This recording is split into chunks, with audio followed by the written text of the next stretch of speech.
Take your front seat. The runway lights are up and the room is buzzing. Welcome to Brand Runway, where fempreneurs, coaches and visionaries transform from hidden gem to high-end influence. I'm Jenny Parker Brown, your front row guide to creating your own unforgettable brand presence. Each episode delivers the exact tools and brand direction to make you shine. From magnetic messaging to client attraction systems that feel as natural and delicious as a designer jacket. Whether I'm sharing backstage insights from my own journey or featuring conversations with brilliant innovators, you'll leave knowing exactly how to showcase your unique brilliance to attract your ideal customers. Because a luxury level brand presence shouldn't be exclusive. It should be accessible to every helping professional ready to step into your spotlight. Ladies, you've come to the right place. It's your time. And the champagne's on me.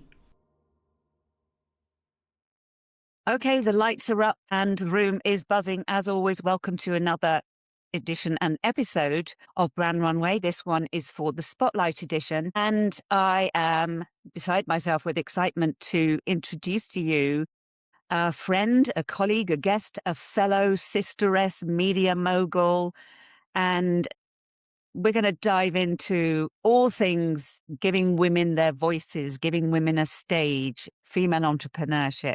I couldn't be more proud, honored, and thrilled to welcome my beautiful Sabrina Victoria. What's up? How are you? Thank you for having me.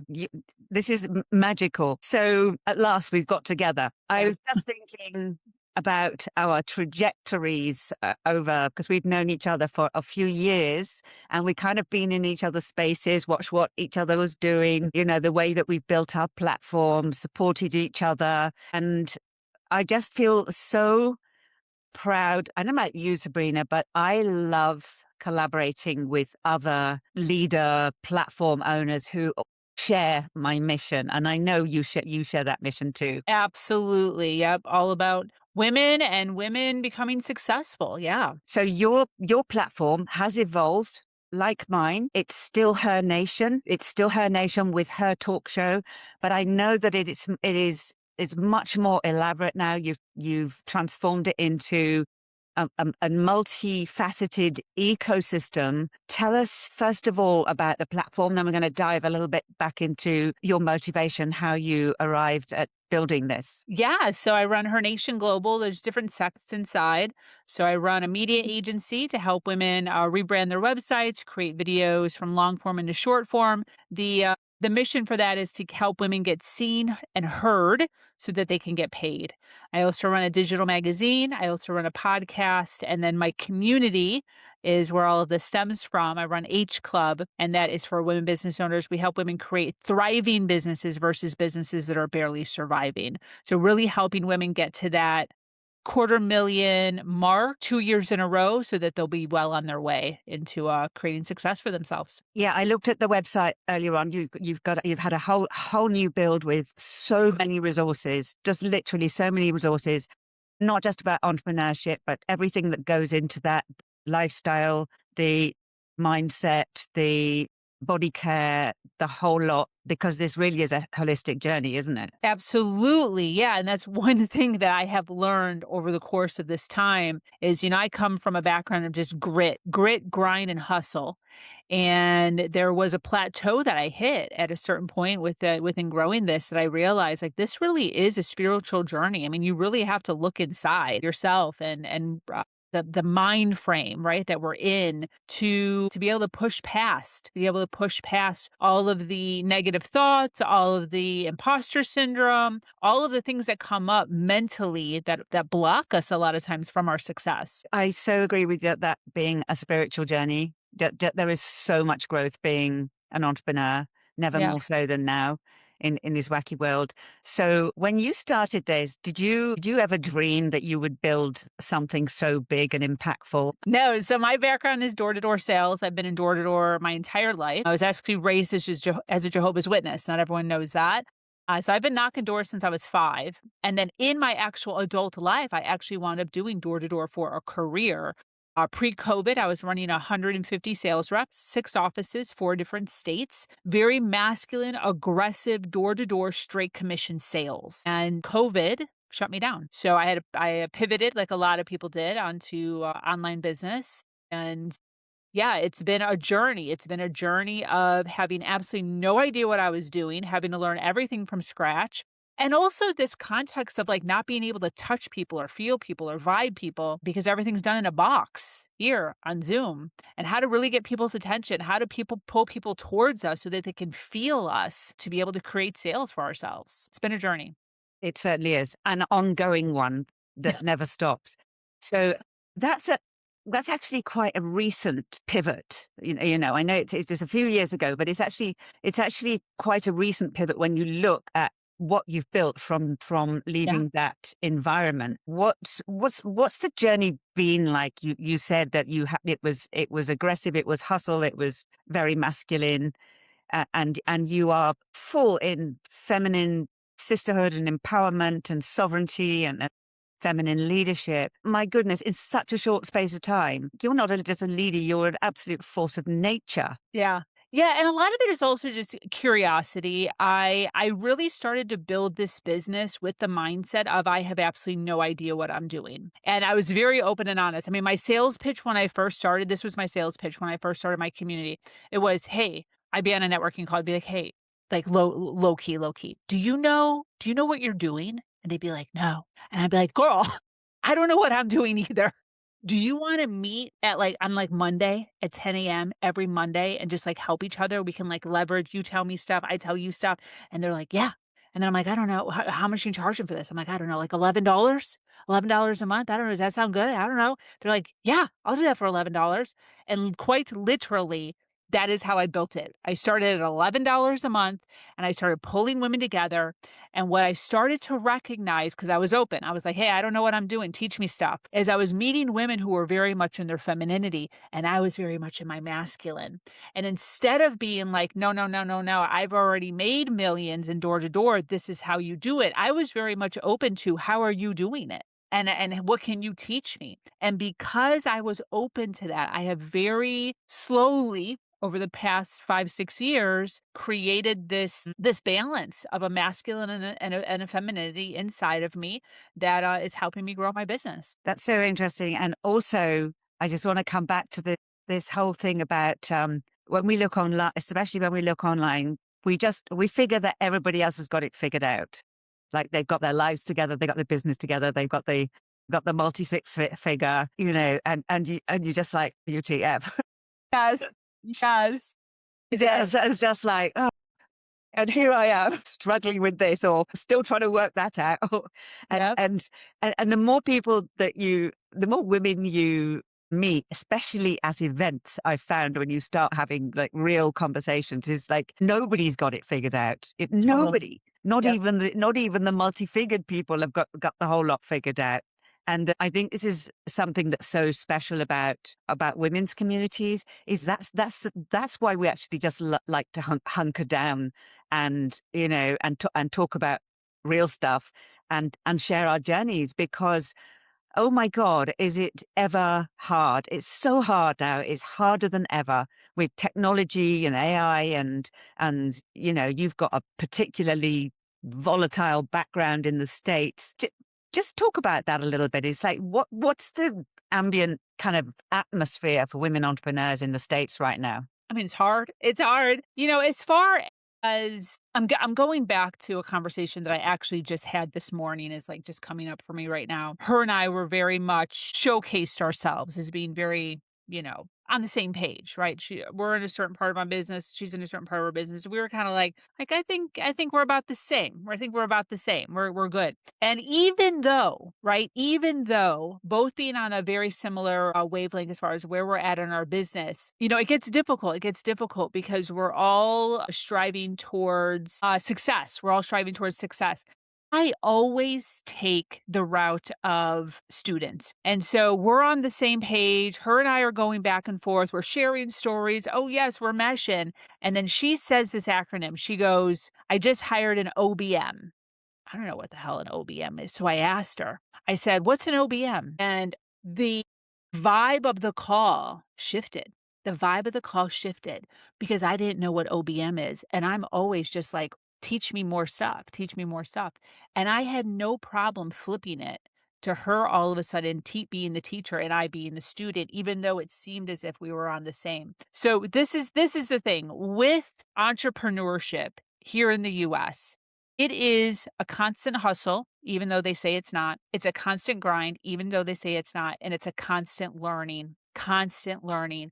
We never know all of the things. And I think the women who decide to drop their ego the most and take that role of student, even when you're vibing with somebody in a room that feels like we're both the same, taking the role of student, I think that person will always go farther quicker because we're learning more because we never ever have there's no ego around like, "Oh, I know everything," or "I need to put up a front," or "I need to this and I need to that." So, I really feel the hustle. I really feel the grind and the importance of making sure that you're showing up as a student at all times so that we can grow. Yeah. And what you're talking about is a kind of hierarchy, which comes and goes. It's very very present in the UK. I hate it. Yeah. I absolutely hate it because Yeah. it makes cliques. It makes little clans Yes. Yes. of people, and if you don't belong to that particular clique, you feel left out. I get FOMO all the time. I get on LinkedIn because I'm in France. I get massive FOMO. And oh my God, I'm not in it. So that's really interesting, and that is one of the beauties of the kind of networking events. Maybe you just like to talk about that because I know that at your events, the way that you host them and you run them is that there isn't this hierarchy.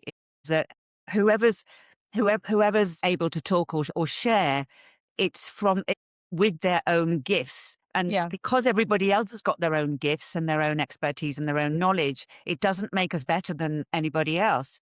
And, and I'm damn sure that money doesn't make us better than anyone else. Yeah. Yeah, absolutely. It's not about what you're marketing, it's about how well you market. That's one of the things that I always tell people. It's like you could have the best product in the world and be an absolute genius in the niche of which you're in, but if you're unwilling to go to networking events and get out there and be seen and be heard, then unfortunately your product is not going to get sold. It's not going to get bought. So really understand the importance of networking, the importance of marketing your business, getting out there, getting seen, and really knowing who you are. Really knowing who you are is incredibly important.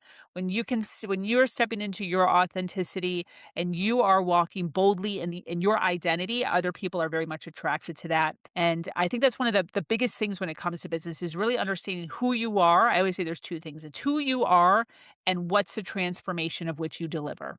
Right. So when we're talking about clarity, you and I were talking about clarity when we first jumped on this, and like how do we get clear in our business? Well, you have to understand who you are. You have to be clear in who you are, right, and then be clear in the what. What exactly is the transformation of which you deliver? When you're having these conversations on podcasts, in rooms, in networking, marketing your business, those are the two things that always have to be forefront so that when individuals are meeting you and then they re-meet you, there's a remembrance because there's a clarity because you're staying the same. And that's what really people lean on is people are leaning on your certainty and your confidence. That's what they're looking for. They're looking for a stable foundation where when they go to you, they know exactly what they're going to get and they know exactly what you're going to give them. And that's where that certainty comes in. And when you can really start to build that know, like, and trust, that's when you can actually start to create that success in your business. Yeah, let's just riff on that a bit more because the whole clarity is something that is going to emerge in this edition of Spotlight. And I think this question of who, I don't think I know of doing 8 years of personal branding work is that women struggle to articulate who they are. Yeah. And unless it's got a USP behind it, and which is actually an identity or a role, Yeah. or a pitch. Yeah. So because they can't think in terms of beyond their pitch, or so they tend to say I'm a lifestyle coach or I'm a whatever. And that do you agree, Sabrina? This just drives me nuts because it isn't who people really are. It isn't that authentic truth that you were talking about. As far as who these people are showcasing Who they're showing up as. out in public, who they're showing up as. in networking, wherever, who they're showing up is like, it tends to be behind a facade of, like you said, the who, it tends to come out in these kind of events as, I'm a lifestyle coach, I'm a yoga teacher, I'm this, but that doesn't really express who they are. Yeah, yeah, absolutely. And this is why storytelling, I just did a retreat not too long ago with some women business owners up in Georgia. This is why storytelling is so important when it comes to our brand.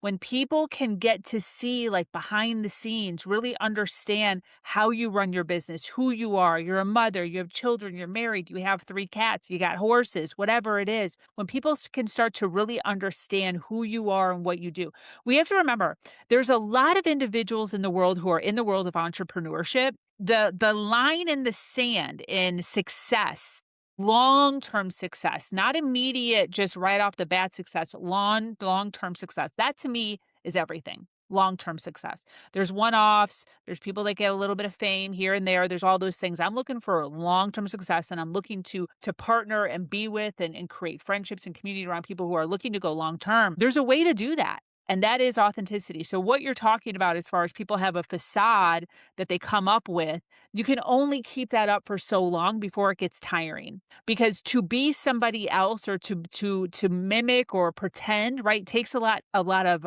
effort. It takes a lot of strength to do that every single time versus just showing up and being yourself. There's a lot of energy in faking it. So for me, right, just this is who I am. This is how I sound. I swear a lot. I play the student a lot. I don't know all the things. I'm very open about that. It's very easy for me to be this person because that's just who I am naturally, versus somebody who's fronting. Yeah, totally. So talk to me about why you're so passionate about this, about giving women their voices.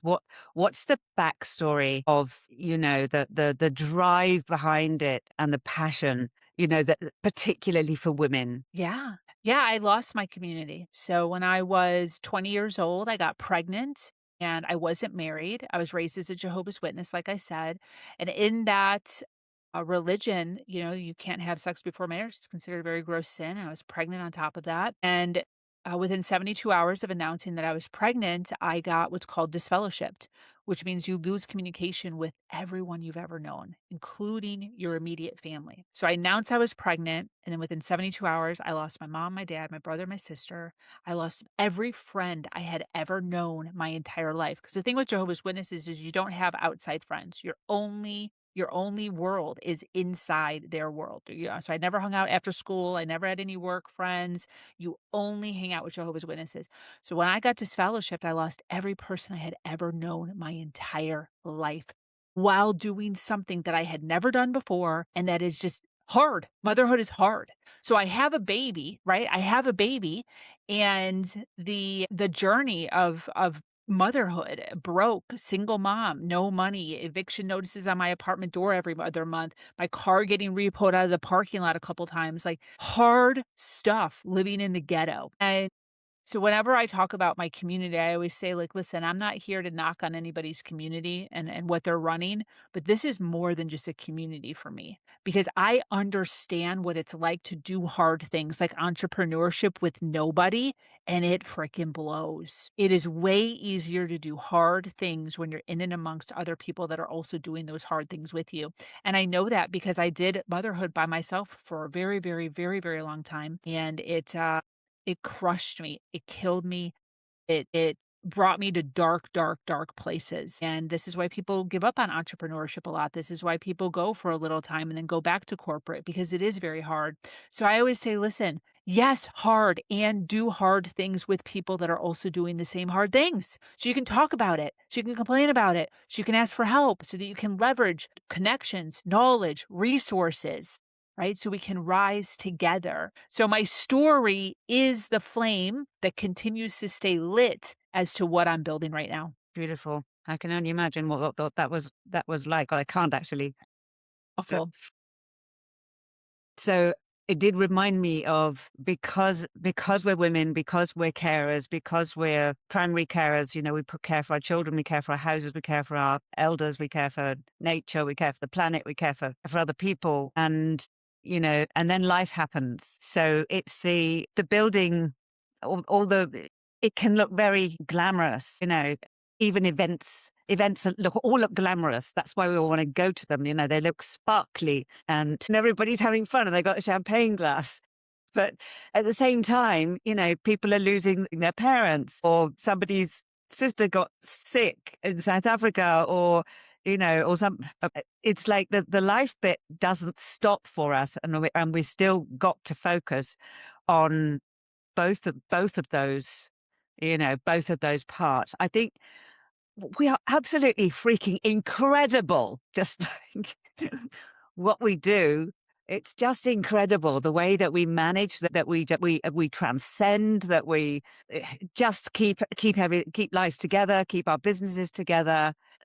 Just what happens in when you have bad days, Sabrina, like when you have it, or a bad week or a bad month. Yeah. So this goes back to my sales, my door-to-door sales days. So one of the biggest, well, even now in sales, one of the biggest objections that people get is, right now it's not a good time. I'm not ready right now. Maybe in a little while. I'm dealing with a lot right now. I'm very overwhelmed. Come back, right? And that rebuttal, that objection, the rebuttal that I give, right, is exactly the way that I lead my life. So I say that the best time to start anything is when you're overwhelmed. And the reason why is because, first of all, is there ever really a time where you're just like not overwhelmed, where you're just like weeks in a row, you're just like, life is so great. Oh, look at all this free time I have. It's like literally not a thing ever.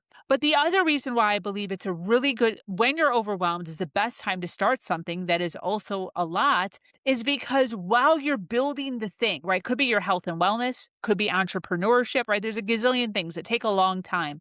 While you're doing the thing, like entrepreneurship, and you're building a business, it's ongoing. So it's not like, oh, now's a good time to build a business or do a hard thing or add a thing to the business or add a CRM or start to learn this new thing. In the duration of you doing that thing, even if it's clear for the first few days or the first week, or all of a sudden for a month you have some free time, it doesn't mean that 2 months, 3 months, 4 months, 5 months in, something catastrophic isn't going to happen, because it is. So we have to learn to do hard things while we're overwhelmed. We have to jump into things when we're not quite ready. This way, while we're ebbing and flowing through life, it's really easy to do those things when we've got free time. And then because you started when you were already overwhelmed, when you start to hit catastrophic things in your life, because they're bound to happen, you will still be able to roll high on that, whatever that is that you're building, because you started when life was a mess. So life doesn't slow down for anybody. Life continues to be rocky. Back in the day, I always used to say, like, I tell this story about, I was giving back one day at a grocery store. I had gone to this grocery store and I was pulling in, and there was this family that was kind of like sitting to the side that was asking for work. It was a husband, a father, and 2 kids. And they were like, looking for work. And I'm like, oh, I'm finally in a good space in my life and I'm going to like give back. So I went grocery shopping and then I bought them some chicken and some biscuits and some waters and some And I go back to my car, put myself away, and then I'm walking towards them with 2 bags of like chicken and potato salad. And I'm like so excited because I dropped like $40. And I'm like, I'm giving back. Look at me giving back. Finally, I'm in a place where I can like do stuff for people. This was not a thing at one time in my life. I had negative money in my account. And so I go up to them and I hand them the food. And I'm all excited and they barely speak English. And she rips open the food right away and she's feeding her kids the chicken. And I'm talking to the husband and he's like, I just need work. I'm a painter and I lost my job and I just need to make rent. Rent is due and la, la, la, la, la. And I'm like, let me take down your number. And we're having this conversation. And right in the middle of this, I get this liquid just like plopped down on my chest. And I look up and there's a bird that just pooped all over the front of me. And I look down and the husband starts being like, la, la, la, la, la. And he's talking to his wife and his wife gets up with wet wipes and she's like smearing bird crap all over my chest. And I have a wet wipe and I'm trying to like clean my glasses and then I put them back on and then they're fog. I can't even see anything. I'm absolutely mortified. And then I just ran away. And I remember sitting in my car and I was like, dude, I've been complaining my whole life about how the universe continues to shit on me. And now it actually physically did. Like I'm actually trying to do good and be good and like give back finally. And now I physically get shit on. And this is the stuff, ladies. This is the stuff. It's like the universe will just continue to do its thing. And then we have to continue to get up and do it again. Oh gosh, that's a whole other conversation that I'd love to have with you. But I can't help thinking about the superstition that it's actually very, very lucky to have a bird shit on you. It might be a particular bird. Maybe it wasn't the right one. I don't know. I think it's seagulls or something weird like that. Yes. Okay, so when women come into when they find the website or they hear about you, they see one of your podcasts, and they don't know about Her Nation. What's the way that they come into this beautiful community that you're never ever going to throw anybody out of? So our Facebook group is the easiest. It's Her Nation Global Facebook group. There's over 3,000 of us, all team. We work as a team. We leverage each other's resources. It's free. And we talk business. We talk business in there. It's an absolutely great place to be. And I love DMs. My website is, sabrinavictoria.com. And then I have my entire community. So, any realm of which they want to step into, we're here for them at whatever capacity they're at right now in their business. We're all at different areas of our business as we're growing. So we try really hard to be able to hold women at whatever journey they're on at the moment, wherever they're at in their journey, to be able to hold space for them so that they can continue to build. Yeah, from founders emerging to emerging leaders. So what about the networking events? Because I know that's the big thing with you, because I know personally in my audience, everybody wanting to be visible, that they're just like out there looking for communities and networking events to go to. Yeah, absolutely. One of the things that I talk about is how in any given day, all of our prospects are hit with 10,000 things marketing at them. The grocery store, when you're online, through social, all this stuff, 10,000 pieces every single day are hitting every single one of us, trying to get us to buy and spend money in one area or the other. So we have to be out there, right? If we have a product to sell, we can't be hiding around in our house, doing nothing and talking to nobody, because everybody out there is taking our prospects' money. It's either you or it's somebody else. So first of all, you have to get out there. And then second of all, there's two different ways of doing it. There's virtual and there's in person.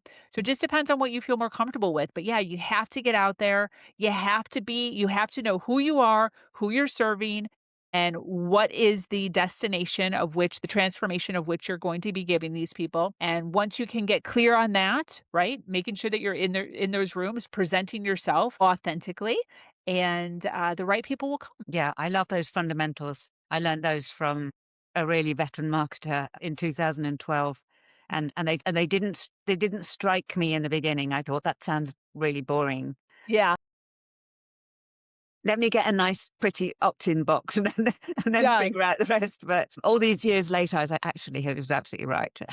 Yeah. So where do we go from here, Sabrina? What's the evolution for Her Nation, her talk show, Sabrina Victoria? Because you get on stages and you speak. You've been on TEDx. Yeah. I mean, the vision that we have for Her Nation Global is enormous. The long-term vision is stages, and it is also brick and mortar. So having locations that women can actually come to physically to be able to work, to be able to network, to be able to build their businesses. And maybe even a co-working space is definitely in our future, and we're super, super excited about it. Fantastic. Just one last question. This is my favorite question that I like to ask all of my guests. If you had 2 minutes to stand on top of the Empire State Building or the Eiffel Tower or somewhere really amazing, and you were given a megaphone that was absolutely going to broadcast to every woman in the world, and you had such a short space of time, but you knew that whatever you said was going to reach the right people all over the world, what would you say? 2 things. Just do it. Stop overthinking, just do it. And then everything's going to be okay. We put so much heaviness on like, oh, if I do it, then girl, everything is going to be fine. Do the thing and everything's going to be okay. Yeah. And I think if we just did that every day, if we just knew that every day, then our businesses would be growing. There'd be less just ridiculousness, negative thoughts that are going on in our heads. And there'd be more successful women. That's what we're counting on. Totally. Well, you got all the way to the end of the runway without wobbling off your very high heels. Yes. Without wobbling off your Louboutin. Yes. Love it. It's been an absolute joy to have you in the studio and share your wisdom, your brilliance, your genius, your drive, your passion, your wit. It's so nice to find somebody else who swears and who's funny. Yes. Yes. Sometimes I feel very alone. Yes. Girl, believe me. Same. Yeah. So thank you so much. We're going to share far and wide. I'm sure we're going to have lots of other things to do together, because we're in this together. Sabrina, thank you so much for being with me today. Yes. Thank you. Appreciate it.